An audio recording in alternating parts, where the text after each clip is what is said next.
Now, obviously, this particular papacy, this is the only time we've ever had problems with a pope, right? I mean, every other pope prior to Pope Francis has been essentially impeccable. Right, yeah, Right. And every prime minister of Israel was great too, you know, so... Tell us about Pope, you know, was it Benedict the Ninth or some scoundrels within church history, if you're familiar? Maybe you're not, I don't know. Yeah, I mean, so, you know, I've heard about these cases like the Borgia papacy. Right. What is it? That one time they dragged a dead pope, his corpse, and just had him on trial. I mean, sodomite popes, popes that stole the papal cutlery, popes that rode off into battle, popes that had mistresses. Right. I mean, just all these bad things. Popes that were heretics. Yeah, who were condemned, like Pope Honorius, right? Yeah, I mean, so I was aware of these cases, but I guess I'll say two things here, right? One is that we already know. So I would say maybe three things, right? So one is that because I already knew about Shebna and how corrupt he was, and how God punished him and replaced his office.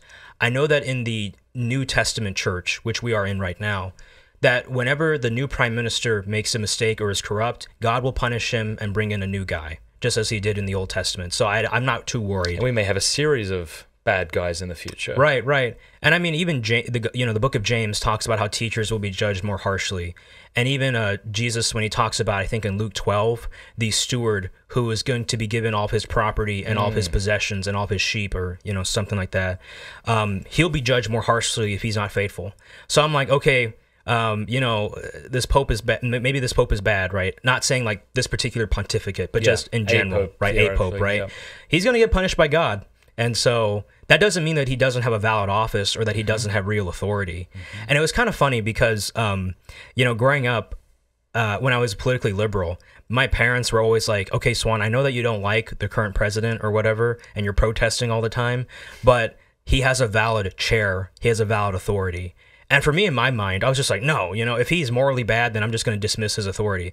But then I look at scripture, and Jesus says in Matthew 23, 2-3, obey the scribes and Pharisees, for they are seated on the seat of Moses, but do not do as they do, for they preach, but do not practice, right? And I was like, oh, dang, okay. And I'm right now trying to finish a paper describing why Jesus is not speaking just hyperbolically there, but he's speaking literally.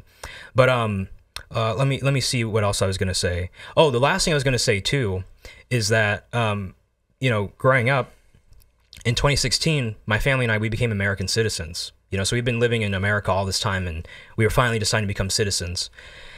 And a lot of people were asking me, Suan, why are you trying to become American right now? Because everything is so bad in you're ahead politics. of me. I need to become American. I'm still not. Oh, shoot, yeah. But, you know, they were just saying, like, Suan, things are so bad in America right now. And even though I was liberal, too, like, I knew about, like, slavery and the discrimination against minorities in America throughout history and all that. And they're like, why would you want to become American? And I said, it's because I believe in the principles of this country. Like, even though...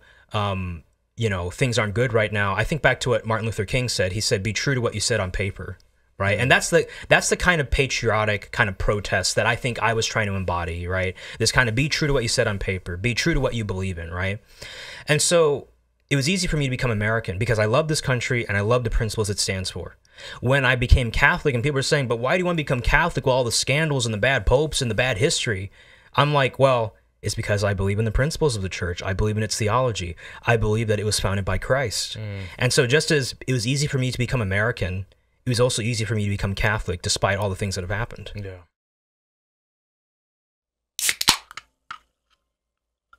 If you like that clip, be sure to like and subscribe. Cheers.